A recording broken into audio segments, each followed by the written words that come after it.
ফ্লাইওভারে video করা যাবে না? এটা তো গভর্নমেন্ট ফ্লাইওভার না। আরে ভাই এটা রাখেন না। জ্যামের কারণে ওই ফ্লাইওভারেই অক্সিজেনটা শেষ হয়ে যায়, সেই ক্ষেত্রে রুগীটা মারা যায়। রাজধানীতে প্রবেশের অন্যতম গুরুত্বপূর্ণ একটি রুটে অবস্থান মেয়র হানিফ ফ্লাইওভারের। যানজট নিরসনে 2013 সালে চালু হয় এই অবকাঠামোটি।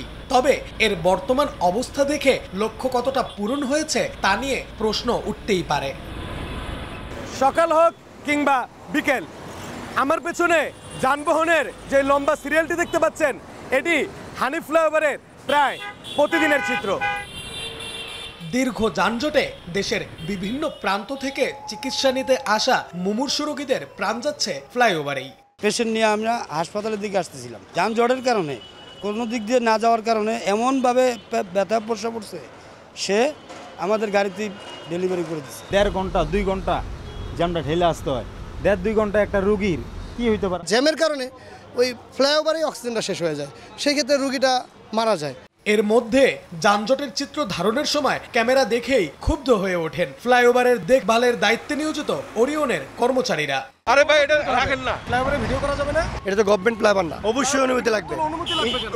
এই যে একটা এত বড় একটা প্রজেক্ট, এটা আপনি একটা অনুমতি আমাদের কোনো চুরি হচ্ছে না, কোনো অপরাধ হচ্ছে না, চুরির তো কোনো বিষয় না এখানে। হানিফ ফ্লাইওভারে সহজে ওঠা গেলেও নামার সময় পড়তে হয় ভোগান্তিতে। বিশেষ করে গুলিস্তান এলাকায় নামার সময় যেন আর ঘুরতেই চায় না গাড়ির চাকা। পরিসংখ্যান বলছে, যখন প্রতি মিনিটে ফ্লাইওভারের ঢাকামুখী লেনে প্রবেশ করে 100টির মতো গাড়ি, তখন বের হতে পারছে 40 থেকে 50টি। এতেই লেগে যাচ্ছে যানজট।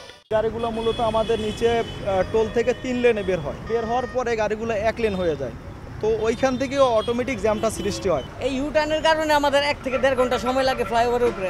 গুলিস্তানে সড়ক ফুটপাতে অবৈধ দখলদারিত্ব, দোকানপাটের কারণে সংকীর্ণ হয়ে গেছে ফ্লাইওভার থেকে নামার পথ।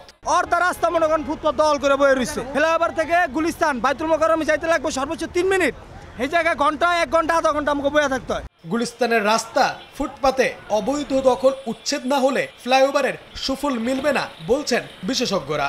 একটা সিটিকে যদি ধ্বংস করতে হয় 2টা টুলস লাগবে, হয় অ্যাটম বোমা দিয়ে ধ্বংস করা যায়, আর না হলে ফ্লাইওভার দিয়ে। কেন? ফ্লাইওভারটা হলো একটা পার্মানেন্ট ড্যামেজ করে ফেলে, ভাঙা ছাড়া এর কোনো গতি নাই। গুলিস্তানের আশেপাশের কোনো রাস্তা এখন সচল নাই।